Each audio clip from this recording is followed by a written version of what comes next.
What's up, guys? Guess what? It's Pinocchio! It's Sting! What's up, guys? Hope you guys are having a good night out there. We are here tonight on the Triple Threat main event. Um, and, a big part of our childhood, I mean, Pinocchio is a little bit younger than us, but me and Morton especially, it retired last week. Um, and we're talking about the wrestler Sting, Steve Borden, um, retires at the ripe old age of 64, soon to be 65 this month, and still doing crazy bumps in the ring. And Dude's in good shape still. He could probably go on for another couple of years, probably. yeah, I Yeah. mean, yeah. Oh God, I think he could have, but you get out while you can before you really mess something up. I mean, this is a guy that 2015 they were telling him after he got hurt in that match with Rollins, don't that's it. But he managed to come back, and granted, it wasn't the insane schedule that he had before, but yeah, he finishes up at AEW Revolution, where it all pretty much where he pretty much launched his career at the Greensboro Coliseum back in 1988. The first Clash of the Champions against Ric Flair goes to a 45-minute draw, and I mean Sting took off after that. So I think what kind of helped him out too is that he had he was in TNA for a while, but he wasn't like the constant schedule. So I think that kind of helped his career go along too. Well, he wasn't like in the WWE where they wrestle like every other night. So after WCW, he had that abbreviated schedule. I mean, TNA, when he went to TNA, and I'm sure he did that on purpose. And now, if they were wrestling the schedule the WWE guys do now or the AEW guys do now, he may not have made it. Yeah, No, it's no a way. cakewalk. It's a cakewalk compared to what they did back then. But yeah, he ends up, and a lot of people are on. It depended on what you thought. I think we talked about it a little bit the last episode. Of course, it's the Michael Hayes Dude episode. Goldberg #1, Eric Sawyer. No, Goldberg is not #1. Whatever. Number one jobber. How about Gilbert? Anyway, so he finishes off last week, and in a match against the Young Bucks, him and Darby Allin against the Young Bucks, that a lot of people were saying it's customary for the guy going out to see the lights. In other words, to lose the match. But I think if I heard right, Young Bucks didn't want to do it. yeah, Good on him. Yeah. as much crap as they get, the Young Bucks said, "No, we're not gonna do that. We won't stay." Well, hell, I mean, look at football, basketball. People retire champions all the time. Why not? I mean, what my thing was, what's the worst thing to get? So they vacate the title belts. Tournament. Freaking deal. Have a tournament. I'm sure Tony Khan. And let me tell y'all, the match. Okay, let's talk about that match right quick. Him and Darby against the Young Bucks. Insane spots. Of course, everybody's talking about Darby going through the glass, and some people are criticizing it, saying it's stupid, it was crazy, insane. I can see in a way, but these are the same people that were talking about Mick Foley was a freaking genius for getting thrown off the top of the Hell in the Cell back in the day.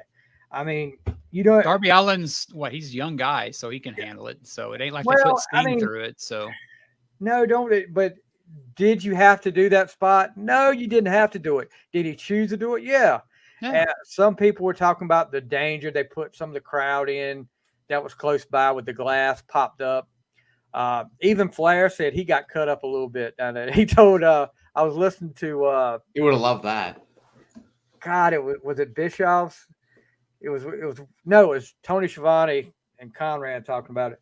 And Conrad said the next day Flair called and said, "You see me get cut up out there? That glass was tough, dude." But yeah, Marty Jannetty wasn't around to direct that spot. He's pretty good at going through glass. He did.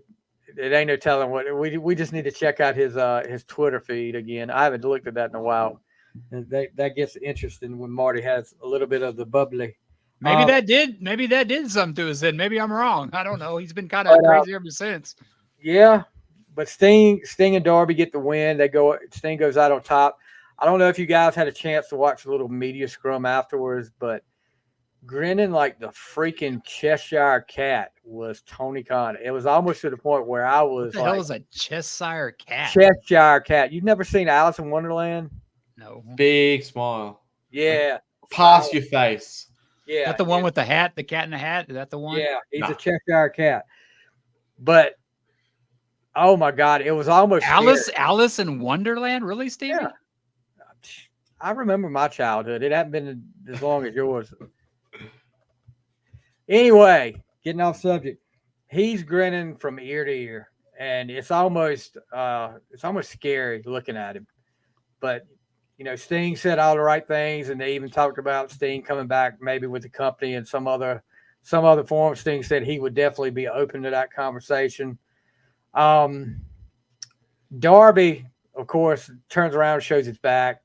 It's I don't know how many stitches that Joker got in his back, but he was good. He said he just wanted to show up at the press conference and let everybody know he was still alive. Of course, you had Flair involved in the match. Ricky Steamboat comes out as the guest timekeeper. He gets involved. They should have switched that around. Had Steamboat more involved than Flair doing the timekeeper. Yeah. He can lift that little thing too. Yeah. Some of the people in the crowd, Nikita was there. Nikita Koloff's there. Magnum was there. DDP. Lex Luger. Lex was there, yeah. Yeah. So if Lex Luger's under contract, a Legends contract, why can't Kevin Nash be there?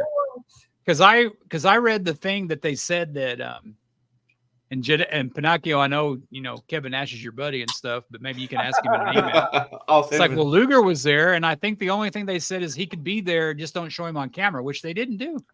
Yeah. No, someone took sneaky photos of him.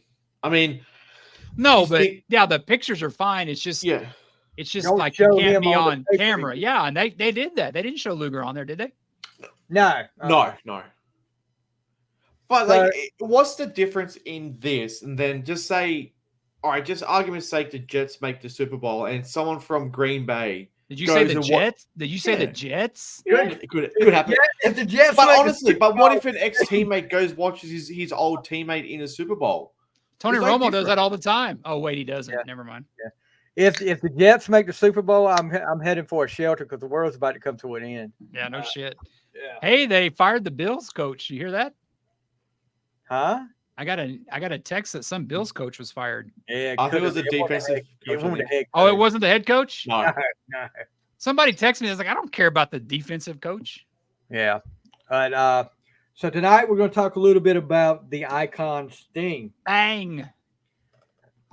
And growing up, everybody after the Road Warriors come along with the face paint, there was a lot of people that followed with the face paint. And yeah, I remember reading in a magazine about these guys called the Blade Runners. And before that, though, they were these white bread freaking baby face. I mean, nothing but baby. The freedom fighters. I mean, one of them's got wavy black hair. The other one's got wavy blonde hair. They're sitting up here. They're big as all what. They got red, white, big is an understatement. They were massive. They were huge. And, freedom fighters. That sounds like that. What was that claymation? America. F yeah. What was that? World Police. Yeah. America. Yeah. They were so overly babyface that they had to turn heel because people were like, dude, this is like. How long were they around? I remember seeing them in pictures, but they weren't.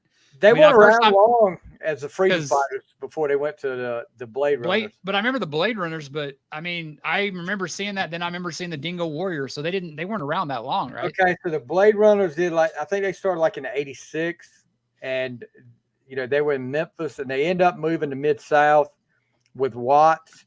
Yeah. And from what the stories that get told was that Warrior didn't want to listen. He wanted he knew everything. And imagine that didn't sound like him. Sting was one of them that wanted to listen to the veterans, and like Eddie Gilbert, for example, Sting would talk. He just wanted to hang out with Missy Hyatt, dude. That's all it was. But anyway, Eddie Gilbert said he saw early on that Sting was going to be huge. Yeah, he was right. And one of the things, it wasn't just because of his look. He said it was because Sting would listen to everybody.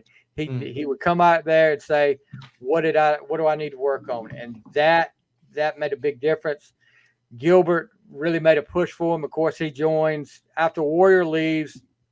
Sting joins Hot Stuff and Hyatt International, which had Gilbert. I think they had John Tatum. Rick John Tatum was in World Class. He wasn't. John Tatum was a part of it at first because. Right, because they started feuding. That's right. John Tatum had Missy at first. Eddie Gilbert took Missy from John Tatum. She was so hot back then. My God. Yeah. But they they start that, and he's actually has a lot of success there at the tag team ranks. He wins the UWF tag titles twice with Eddie Gilbert as his partner, and then goes on with the Dogface Gremlin, Rick Steiner, and they win the tag team championship once. And then people start to see with the face paint, he's really outgoing. They're saying, well, we've got to do something with this guy to turn him babyface or something like that. So in a match for the UWF tag belts with Steiner as his partner, the Lightning Express, of all people, Tim Horner and Brad Armstrong, the Lightning Express, win the tag belts when Gilbert hit Sting accidentally hit Sting with a boot, and that just sets off everything. Sting goes babyface, feuds with Gilbert and Terry Taylor, the newly healed Terry Taylor. And one of the things I remember, Sting they didn't want to give Sting the TV belt. Gilbert wanted to push him, but at that time, Crockett buys out the UWF, and Dusty decides, you know what? I'm not going to put a TV belt on this guy because I want Taylor to have the TV belt and feud with Nikita, and I don't want to diminish anything he's got going on right now with just a TV belt. So they leave the belt off of him. Sting's first big pay-per-view match is at Starrcade 87 Chi-Town Heat with your boy P.S. Hayes, Michael P.S. Hayes, and Jimmy Garvin in a 6-man match. I think it was Larry Zbyszko, Rick Steiner, and I'm trying to think who the other one was. God, who was the other one? Anyway, that goes to a draw. And that's when they turned on Luger? Or no, not Luger yet. Luger lost the title, that one, to Dusty, right? Eddie Gilbert was the other one. No, Luger lost the title to Chi-Town Heat. Okay. Yeah. So he's now what the WCW wrestlers called the B Squad at the time, the UWF guys coming in. But Sting stands out. I mean, Sting starts standing out. I remember watching the NWA Pro. They were at the Dorton Arena, and it was Ric Flair Appreciation Night. And the Horsemen come with tuxedos on and all this. And Sting has been calling out Flair at every TV taping. And next thing you know, Sting's in the ring. He gets through with his match. He calls Flair out. Here comes JJ. And JJ's got 2 women with him, and they go in it with Sting. But next thing you know, Sting says something to JJ. JJ throws champagne in Sting's face. And next thing you know, Sting has JJ and the Scorpion. Here comes Flair and the Horseman. Sting gets out. So that started the whole thing, the whole feud with Flair. Ends up going to the Clash of Champions, one of the most memorable matches of all time, especially for Sting. A 45-minute draw against Flair. Do you guys, Warden, I know you've probably seen it. Pinocchio, have you seen that match? I've seen bits of it, especially in the last few weeks. Stevie, you all right? Yeah, had a little accident there. I got it's drinking problem. Yeah, I've seen a few especially because he's retired now. They put like a lot of these old stuff, so I actually got to watch it, and it actually shows that when done right, a draw can work. It's not boring. It's not a bad finish. No, I mean it wasn't because it put Sting over. I mean, but the only thing I didn't like about that match, they had judges at ringside. Yes. They had, I mean, hello, like she wasn't going to favor Flair, a Playboy Playmate. They had Eddie Haskell from Leave It to Beaver, and then they had two guys that worked for the NWA. So one guy, of course, the Playmate gives it to Flair, and then a guy that works for the NWA gave it to Sting, and then another guy, Sandy Scott, calls it a draw. And then they just don't go to Eddie Haskell. They don't say what it's automatically a draw after that. Yeah. I was like, I didn't like the way they did that, but yeah, I'm like, you had to have Eddie Haskell on there because they had that new Leave It to Beaver on TBS at the time. He actually does a promo on that Clash with Jim Cornette talking about coming over to the house to see Cornette. So, you know how Cornette used to always talk about his mama. He said, I'll have to come see your lovely mother, like he always did. But so that just takes off for Sting. He ends up kind of getting away from Flair a little bit. He starts feuding with a newly turned heel, Barry Windham, for the U.S. title. They have a great match at the third Clash. Windham was a horseman then, right? Yeah. Because the first Clash, Windham and Luger win the belts from Arn and Tully. And then not long after that, Windham turns heel, turns on Luger. So probably, that Sting and Wyndham match. You almost said Warden, didn't you? I almost said Flair. I almost said Flair and Wyndham. I almost said Flair and Wyndham. I'm on your mind, Stevie. I know it. You start watching this guy just get better and better all the time. And I know one of the most memorable matches for me when I really was like, this guy's really getting over it. And a lot of people don't watch this match, but Sting and Nikita took on Arn and Tully at the Bash 88. And one of the most memorable moments that of course, it's no big deal now because everybody does it now. But back then, you didn't see a lot of people doing this. Sting gets a run start, jumps over the top rope, and lands outside the ring on Arn. And back then, you like I said, you just didn't see that. But you used to get disqualified in the NWA if you went over the top rope. If you threw them over the top, yeah, because they didn't have mats outside the ring. Yeah, it was just concrete. Yeah. So but then it was always the judgment of the referee. That rule was nothing but a way to get a dusty finish out of a match. That was all that was. So he keeps on with the feud with Wyndham for a while, but finally,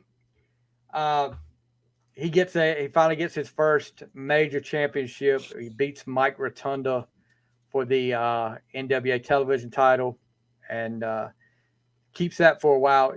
One of the best feuds and I'll talk about the feuds there. One of the best feuds that didn't last long enough to me was Sting and Muta.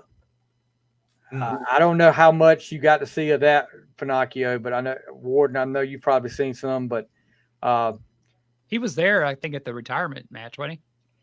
I don't think I saw a picture of him and Sting recently together. So I think it could have been last week or maybe just in the back.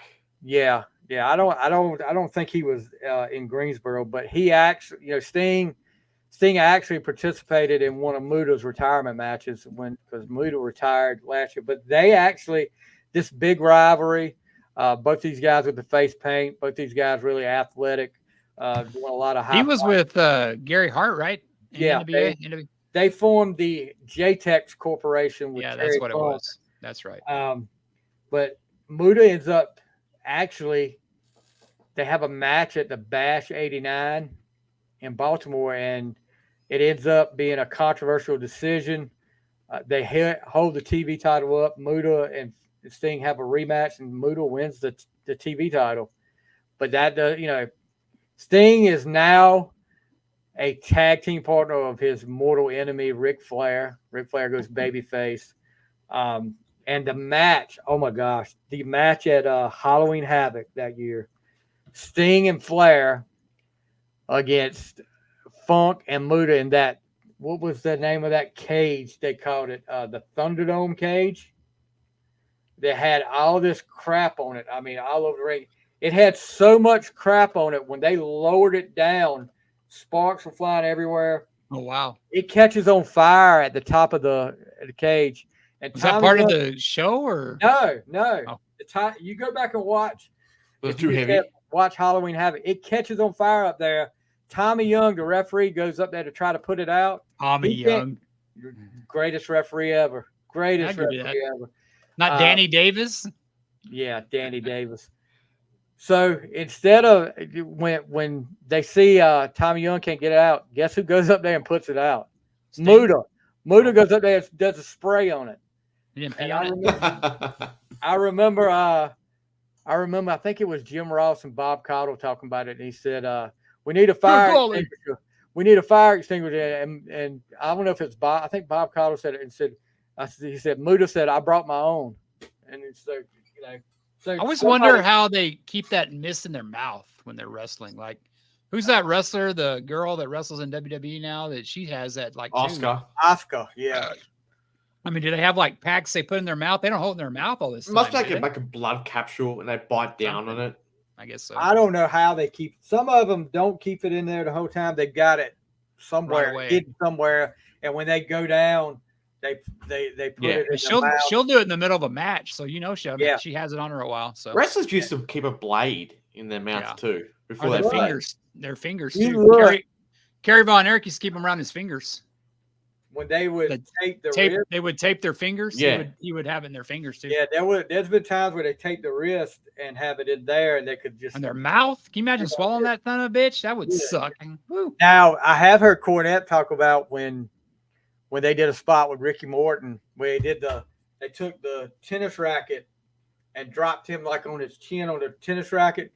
He had, I think this is right. He had like a condom in his mouth. Yes, It wasn't blood, but it was made to look like blood, and he popped it. Oh, gotcha. And, yeah. It was like cornstarch and something else, and they just I like down what Gene Simmons, probably similar to what Gene Simmons spit. Yeah. But you wouldn't want Gene Simmons or Ric Flair bleeding on you in the 80s, that's for sure.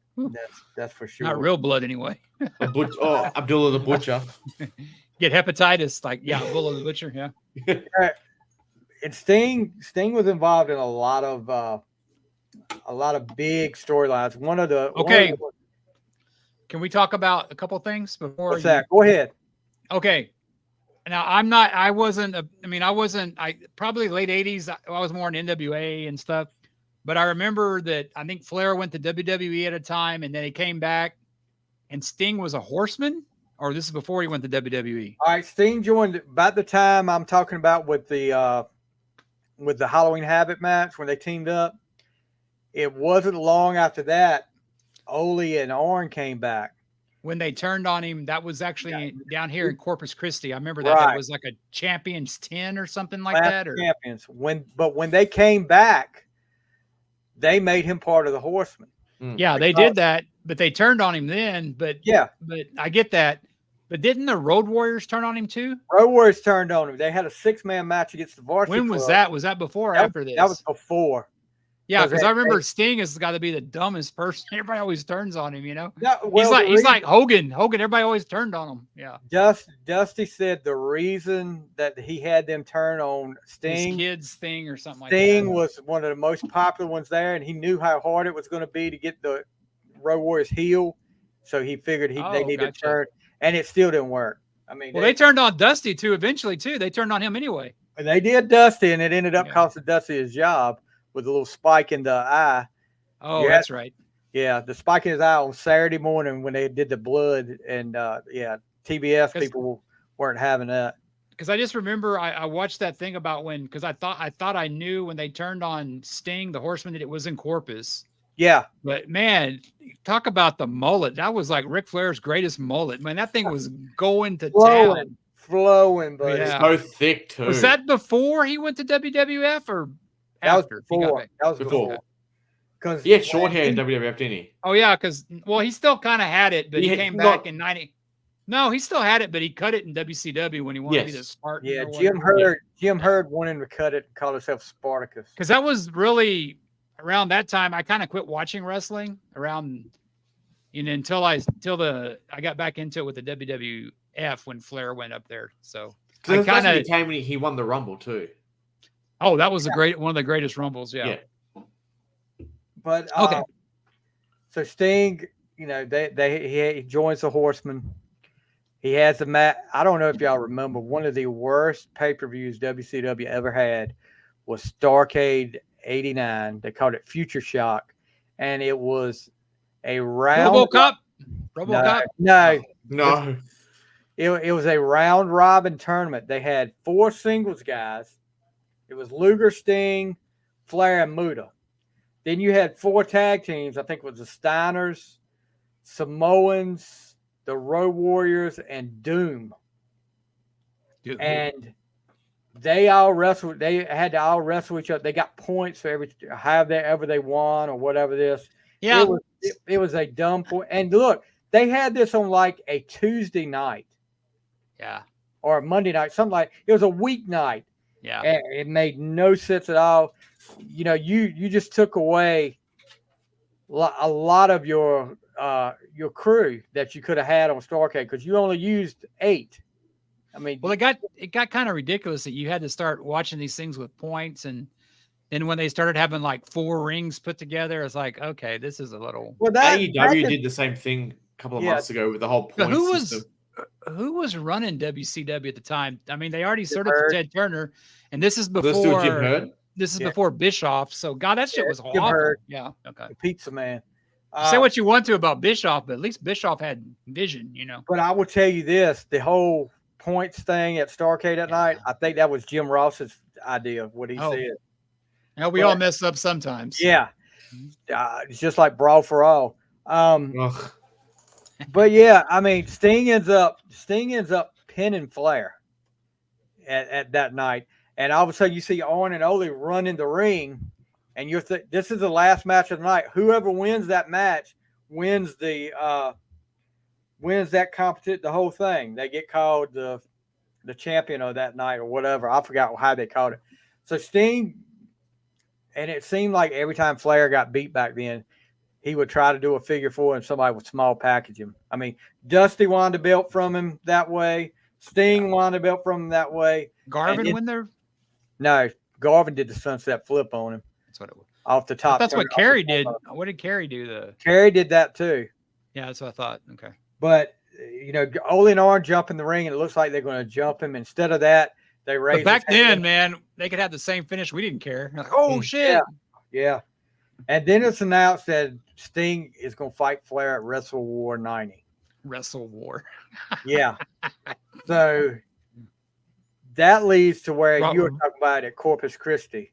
What, WrestleFest was busy or what? Yeah, well, I guess. What was the one in AWA, Wrestle Rock? Wrestle Rock. They used every little anything they could. Anything to rip off WrestleMania, Wrestle crap, Wrestle whatever. But I'm surprised they didn't do Wrestle a Loser. But so that leaves the Corpus where Sting is supposed to be in a 6-man match in the cage. Him and Arn and Flair against Muta, Buzz Sawyer, and the Dragon Master. Buzz Sawyer, God. Yeah, the wild. Who was a Dragon Master? Was he anybody that we know? He used to be a wrestler back in like Florida called Kendo Nagasaki. I don't know if you remember him or not. Yeah. But Kendo Nagasaki used to wear like a lot of face paint stuff. Like he was real flashy. But yeah, so they end up kicking him out of the Horsemen in the opening segment of that. And they beat him up, and you still have 2 hours to decide. It's like, I think you're going to beat my ass up. I'm going to fight you. Yeah. So when he goes down to the ring during the cage match, the worst thing that could happen happens. He's trying to climb up, and people are pulling him down. Ooh. And when they pull him down, he hits his knee. Sting? Yes. he was trying to climb the cage to get to Flair, and they're pulling. Who was pulling him down? Like Ole Like and the R? other rep? No, the other refs was like were trying to keep him from going in, like the babyface wrestlers. Oh, okay. And he ends up hitting his leg, his knee or something, and messes his knee up, and he's out. But I'll give it to Flair. Flair had already promised him that he said, "Hey, you're going to get the belt. You're going to get the belt." While he was out backstage, they wanted Luger to take the belt off Flair, and Flair said, "No, I'm not going to do it. I promised him." So I'm going to leave, and you do it that way. So that is, look, Sting sits out, comes back. Of course, you had the whole RoboCop at Capital Combat thing. That was a disaster. And hats off to Sting, because he did what he. Oh, he did. He did it. He was a loyal soldier. No matter yeah. how bad he thought it was, he still did it. It's just something. You look at the differences between him and Warrior. I mean, it's just night and fucking day, man. Warrior and it's would just have done that. and it's just so sad that he didn't get his due in WWE. Yeah. So Sting ends up coming back. He's got the Dudes with Attitudes covering his back. That Who was that? Paul Orndorff, Junkyard Dog, and the Steiners. They're covering his back. They're covering his back at the ring. The Horsemen try to get it at Great American Bash 1990. And of course, I couldn't leave this out. Elegante, got to bring him up. Is handcuffed to Ole Anderson on the ramp. I mean, not at ringside, but he's there on the ramp watching it. And God, I sure as hell didn't miss anything in WCW. Man, that's horrible. Sting ends up, like I said. So Elegante was in WCW for WWF? Yeah, that's where he started. Was he wearing that muscle No, suit? he didn't wear the bodysuit. He wore some kind of little. It looked like it looked like they ripped off a laser tag vest and gave it to him.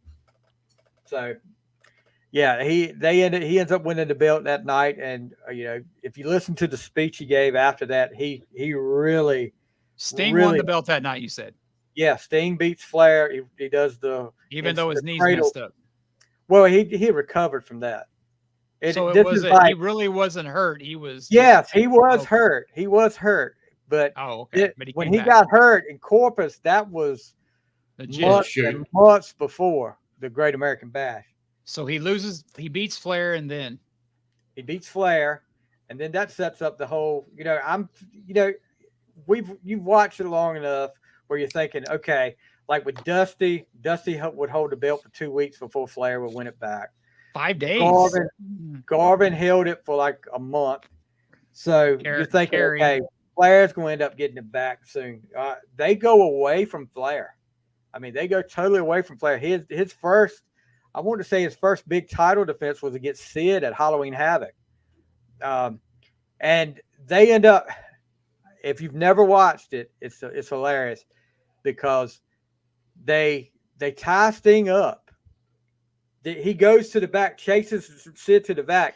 They tie him up. And when they come back out, they come running back out. Sting tries to pick up Sid in the ring, and Sid collapses on him and gets a pin. And you're like, what the heck just happened? I mean, the balloons come down and everything. Fireworks are going off. Then all of a sudden you see running from the back is the real Sting. Freaking Barry Windham had cut his hair, and they wore the same makeup and outfit that Sting did. Did he look like Sting? Yes, you couldn't tell at first. Oh, come on. You can't tell Barry Windham and Sting. When he got in the ring, of course, now if you know it, but when they come running back down to the Wyndham's ring, nowhere near as built as Barry Windham or Sting. Well, back in the day, Windham didn't have that pot belly. Yeah. This is 30 plus years ago now. I mean, but he was never built like. I mean, you're not expecting really. You couldn't tell. No, you're not expecting it. Were we just dumber back then, or it's still real to Stevie? That's why. It's still real. No, now of course. Okay. After That guy that first time after you that guy that impersonated Sting in the NWO. Now that guy looked like Sting. Yes. Wow. Really? I didn't. Yeah. A lot more than Barry Windham. Well, you have never seen it. Yeah, but you can't tell Bear Windham and Sting. We'll you call get to yourself it, a but wrestling even fan, Stevie? I thought fake NWO Sting was Sting. Yeah, exactly, Jack. I said from the start when we were, I was watching with my cousin that night. I was like, "That's not him. That's not really him." But see, with the Halloween Havoc thing, you're not expecting that at all. And now, I mean, if you watch it now, of course you will say. And after the first time, I was like, "Oh yeah, I can tell that's Wyndham." But when they come to the ring and they don't show us, I mean, it's just like a matter of seconds.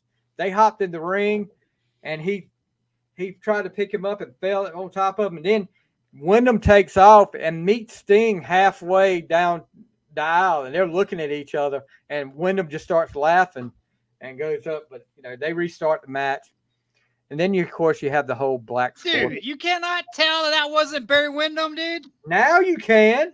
Well, you could have back then. No, not. You got to watch the match. God, It's Stevie, Wyndham. you are a mark, man. You are a mark, man. Whatever. Anyway, how were you back then, Stevie? You had to be at least 18. I was. Dude, that looks nothing like Sting. You're not what you already know it's not him. You know that wasn't Ace with Kiss the last 20 years. That was Tommy Thayer, right? Do I need to tell you that too? I got one for you right. It wasn't Ace for that makeup either. It was Bruce and Mark and Vinny. Exactly. The dog makeup.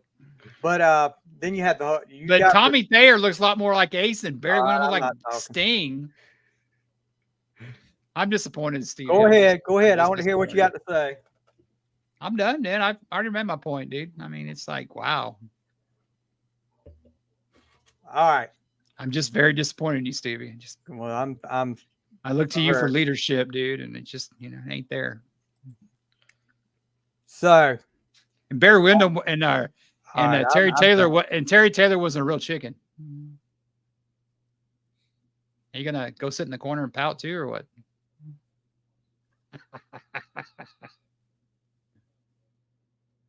Dude, I'm just playing, dude. Chill out. No, if every time I start talking, you start talking. Dude, don't get so upset. It's just a joke, bro. God. All right, I'm done.